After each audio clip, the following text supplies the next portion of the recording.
My boyfriend passed away 6 months ago. 2 months ago I was the victim of rape and lost the child we were supposed to have together. I now need to testify in court. When it finally came time to write my victim impact statement, I couldn't seem to put pen to paper. I spent weeks working on it. Then after a lot of soul searching, I realized that mercy, empathy and healing were more important to me than any anger I had left.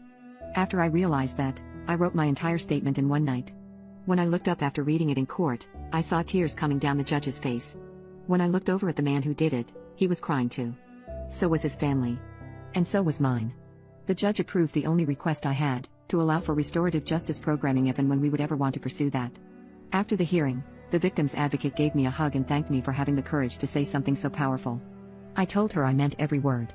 This was my statement: "Thank you, Your Honor, for allowing me this opportunity to address the court today. This crime that the defendant committed against me has affected every facet of my life. Before all this happened, I knew who I was and I liked who I was. I was certain that the groundwork provided by my education, my military service, and flourishing professional career would stand me in good stead whatever challenges may lay ahead. I was proud, I was independent and optimistic about my future. But unfortunately, the actions of the defendant on one horrible night irreversibly changed me and the course of my life in so many ways. After this, it felt like my life wasn't mine anymore. In one night, he shattered me into 1,000 pieces, and I have spent the last 13.5 months cleaning up the mess he made. For a long time, I was not a functioning person. After this happened, I couldn't sleep for months. I stayed up, rocking back and forth with the lights on, my bedroom door barricaded because I was so afraid. You see, Your Honor, when you don't know where your attacker is, then he is everywhere. He is every sound in the night. Every noise outside your window. Always coming to get you. I spent endless nights unable to sleep, plagued by nightmares replaying what had happened to me. There were many days I couldn't even get out of bed, let alone leave my house. When I did manage to get out, I was in a constant state of hypervigilance, jumping at every little sound or movement behind me. I missed countless hours at work and my performance suffered as a result. I fell behind on my bills, even my mortgage at one point, and am still working on picking up the pieces in the many other areas of my life. For weeks, I cried every time I went to the bathroom because of the pain from the injuries, a constant reminder of the worst night of my life. I am often riddled with anxiety, and every time I feel frozen with panic, I am reminded of the sheer terror I felt while he did what he did, to the point that I could barely move. I still wish I would have fought back harder, but in hindsight, my body was frozen in both fear and pain. The moment he put it in my back door, an act that I had never experienced before that moment, it felt like my body had been split into two. The kind of pain where you're frozen in place. A kind of pain I will surely never forget. It consumes you and there is nothing you can do. When it was over, I remember running away in fear, thinking that he would surely come after me. Another feeling that still sticks with me to this day. The flashbacks did not begin for several months, but once they did, they came with a fury. On a good day, they would last for only a few seconds, leading me into a panic attack with a lingering aftermath lasting a day or two. On a bad day, they went on for what seemed like hours and were every bit as physically and emotionally painful as the real event, often resulting in several days of missed work to recover. On the worst day, I was hospitalized. For the first time in my life, I am taking medications for things like anxiety, sleep, mood and nightmares. Over the past year, I've attended over 30 appointments with my medical providers, most of them for psychiatric services or mental health therapy, but several were also for mental health urgent care and even one hospitalization. I am very fortunate to receive low-cost health care, because without it, I'm not sure I would be in the place I am today. In total, my medical bills amounted to only hundreds of dollars, as reflected in the restitution form, but more so I think they truly represent the significant impact this has had on me. For a long time, my faith in others was destroyed. I silently condemned every man I didn't know, since I automatically assumed that their only intention was to hurt me.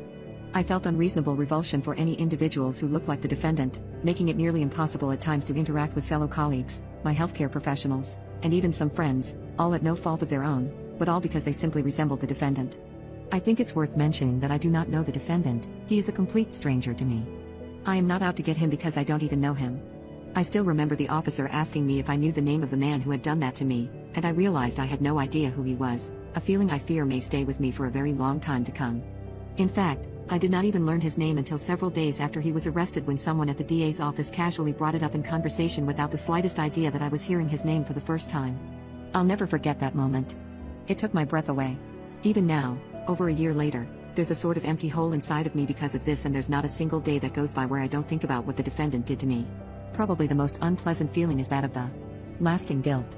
Not for the rope that was on the defendant, but for the consequences of doing the right thing and reporting to the authorities, putting a man behind bars and causing his loved ones to suffer immensely. I think about this often.